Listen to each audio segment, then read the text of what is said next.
you actually have to give a fuck about something. It's just that the things that we normally give so much credit to, the things that we normally care so much about, are things that don't really matter.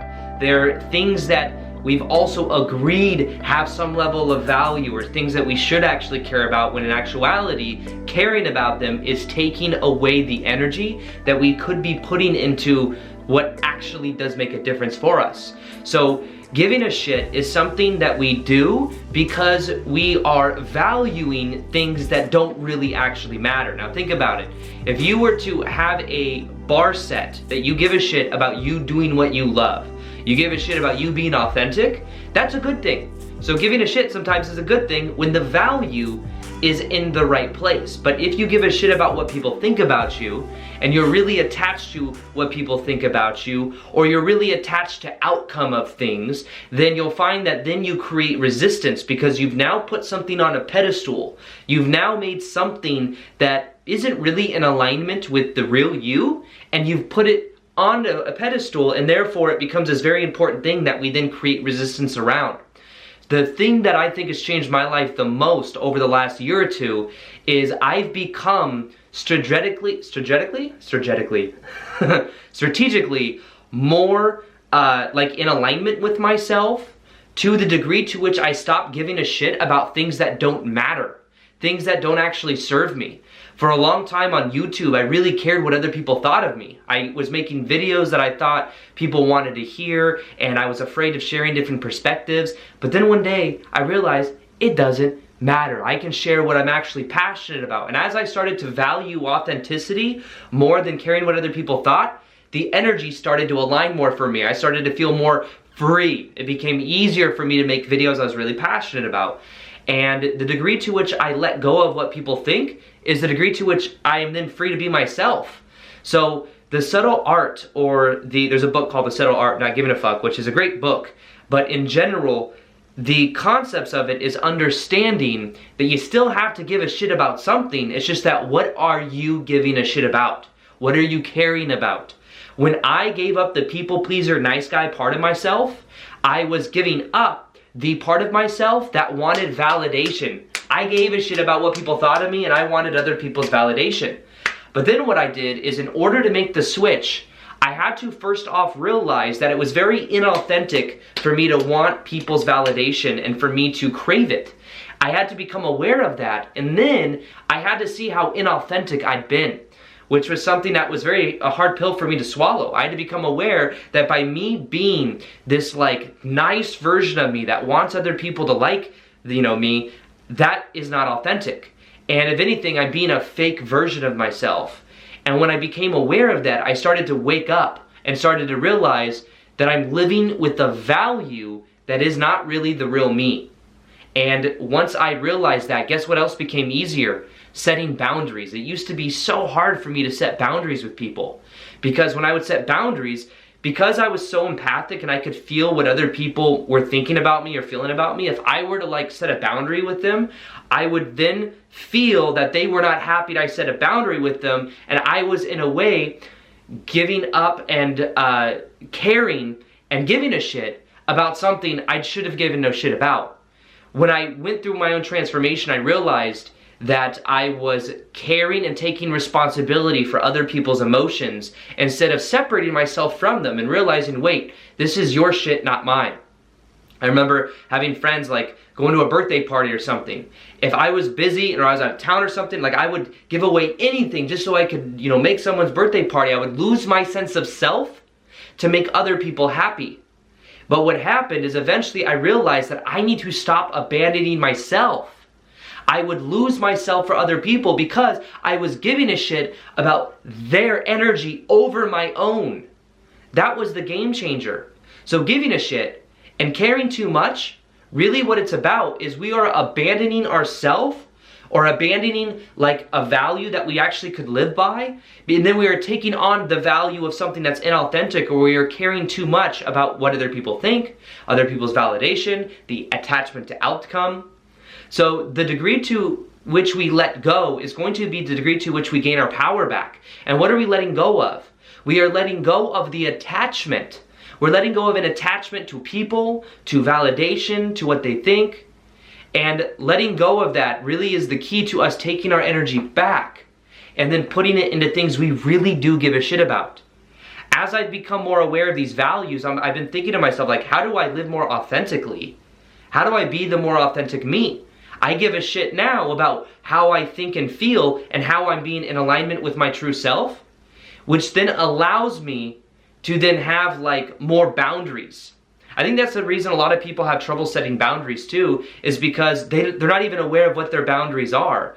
Think about it. You want to have like a clear vision for what you're experiencing in your life, a clear vision that you are going down, and then if something interferes with that vision, you're able to draw a boundary and say, no, that gets in the way of my values, that gets in the way of what I'm building. I remember that when I was going full-time on YouTube in 2017, I started making daily videos. I'd have friends that would want to hang out with me, that were like, hey, come chill, come smoke, come do whatever. And I remember that there was a moment when I realized, no, this is my line. I'm going down this path of making daily videos because I believe in this vision. And now that I have this structure here, now that I have something I really care about, this getting in the way of this is not acceptable. So I would then say no, and my value then became more so I'm going to go full-time doing what I love, and I'm going to live in alignment with this true me, and I'm going to say no to the inauthentic parts of myself that normally would have said yes just so I hung out with people so they didn't think we were falling out of friendship, or to smoke with them so, you know, I didn't look like I changed or whatever. But the thing is you have to give a shit about something. Just make that something a vision that you actually want to live by, that is the real you.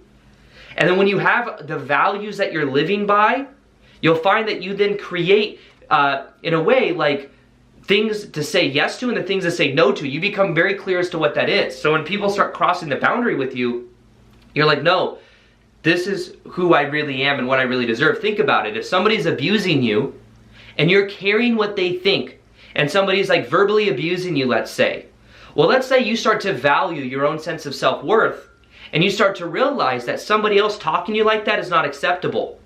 What you may do is you may then draw the boundary because you know I deserve to be treated this way. So when somebody else is treating you not that way, you can tell them no, or you can leave them. And the reason it's easier for you to not give a shit is because you give a shit about something else. You give a shit about yourself and your own sense of self-worth. You're protecting your own energy.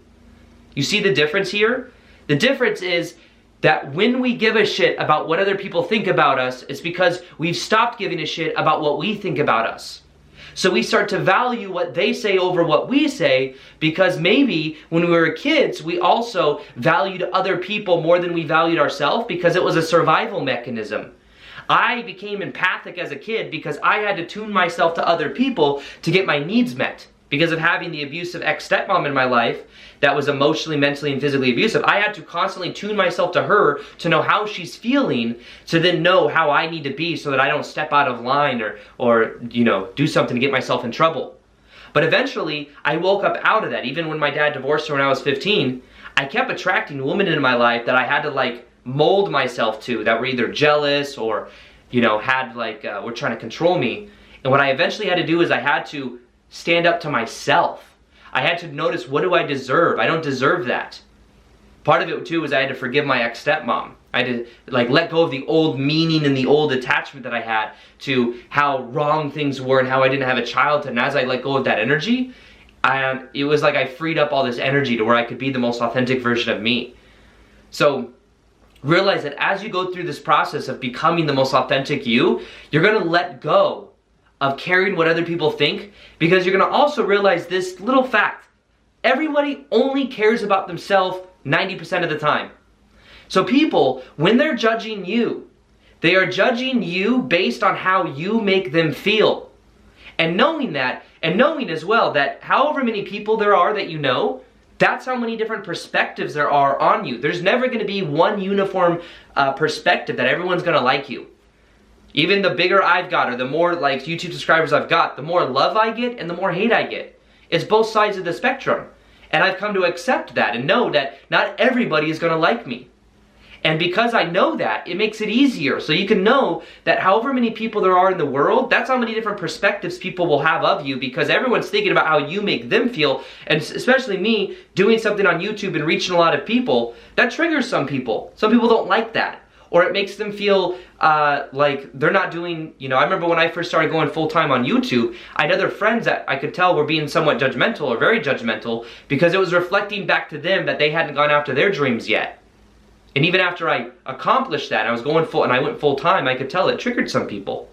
And it had nothing to do with me necessarily like doing something wrong. It was just by me being me, that was affecting them. But the thing is that's only a positive thing. I've also encouraged many people to go full-time doing what they love, to go after their dreams because of my story.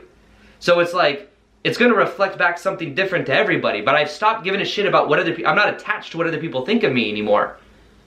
And I know that's easier said than done. I'm sure there's certain layers, to be honest, where I do care, but it's like I've let go more and more because now I value what I think and what I feel about me. But if there's one piece of advice I can give you that will just change everything, it's start to have a vision for your own life and like a pathway you're going down. And as you start living according to those values, a value is kind of like a virtue that you live by. I was living by subconscious virtues. Virtues like caring what other people thought, wanting other people's validation, and being really attached to things. And when I stopped valuing that and I started valuing authenticity, that's when things really began to change for me. Because I started to be more authentic. And I started to realize that by me being this version of me, I'm going to polarize people. People are going to like me and people are going to hate me, because I am being the most authentic version of me. And the thing that you don't want to do is you don't want to rob people from knowing the real you. Even if the real you is a little bit triggering. Just realize that by you being a softer version of you that's toning yourself down, you are doing a discredit to the people that could really, you're like robbing people from knowing the real you that could actually really love you. There'll be more people that love you and more people that don't like you. But that's because you're polarizing people, and that saves you a lot of time. It saves you a lot of time to actually be polarizing, because then people are deciding whether they like you or not, whether they mess with you or not, or want to hang out with you or not. And then you're repelling the people that you wouldn't want to hang out with anyways. Why do you care so much about the people that you wouldn't vibe with anyways? So when you start to see it from this, you can start living according to that virtue, those values. I started to live by the values of authenticity, of vulnerability. As I started to focus on those more so than caring what other people thought or validation, everything changed. So the main purpose of this video is you have to give a shit about something. But just make sure that something is something that you consciously choose. And choose to give a shit about something that like actually fuels you. Are you living your purpose? Are you living your passion? Are you following your excitement? Are you being you unapologetically? There's no reason to apologize for you being you, but are you being the boldest version of you? You came here to be bold. I believe that we're all eternal spiritual beings having temporary human experiences, but what happens is we go through life and we start attaching ourselves to shit that doesn't matter. We attach ourselves to what other people think. We attach ourselves to outcome, thinking we need to control everything, when instead, if we were to let go of those things and start to trust the universe more, start to trust source energy, God, that energy, that's what's flowing through us. And when you trust that, you don't then give a shit about all this stuff the way that you thought you had to. So that's really the key to us all becoming free. It's to become aware of the attachments that we have, and then to realize that they're old values, they're old virtues that no longer serve us, and then start to create our own vision, start to create our own values. And as you live by those values, like whatever, if you want to attract love into your life, what you do is you find the values you'd want in other people, the values you want to be around, and then you embody those within yourself. And as you live according to those values, you're going to go out on dates or whatever it is, and you're going to be able to say no to people that don't live in accordance to those values. So that awareness really is the key to this, is are you living according to your own values, your own virtues, your own vision? Is it important for you to go after your passion, to live with your purpose? Because as I have put those in a better priority, where I value authenticity, vulnerability, me even being more polarizing version of me, and me being bold, over that of the validation and the caring what other people think and all that, it's changed absolutely everything. Stopped being a people pleaser and I started being the real me. I stopped living for other people and I started living for myself. I stopped having a hard time setting boundaries and it became very easy. So really, the key to this is understanding that you also are that which you seek. There's something that is called the backwards law by Alan Watts. And the idea is that anytime you are seeking something, you are seeking to better yourself or seeking something, the more you seek it, the more you are implying it is not here already. And by us wanting to self-improve and to get better, we're implying that we're not already perfect. We're not already good to where we are. We're infusing resistance into the process. The more you try, the less you are. And part of not giving a shit is realizing that you're already okay where you are. And as you become okay with where you are, you will then allow the resistance to leave and you will allow new opportunities to come into fruition. You'll now allow new things to come in for you. This is really about letting go. And the degree to which you can let go is the degree to which you're going to allow in. And that's when magic really starts to happen inside of your life. So something that also, if you want to calibrate your vibration, to find out what you calibrate at, and to get a meditation to help you to raise and elevate your level of consciousness, you can do that by going to whatsmyvibration.com or clicking the link below. It will help you learn more about your vibration, how you can meditate to raise it to a new level. The key to raising your vibration is really the more you let go, the more you naturally raise your vibe. So you could do that. Let me know what archetype you get as well. Other than that, I hope you guys enjoyed this video. If you like this video, can you smash the like button? And I'm not attached to you doing that or anything, but it does help the YouTube algorithm know that this is like a video to see. It'll help other people, I think. And other than that, I hope you guys enjoyed this video and I'll talk to you on the next one. Peace! Much love. Namaste.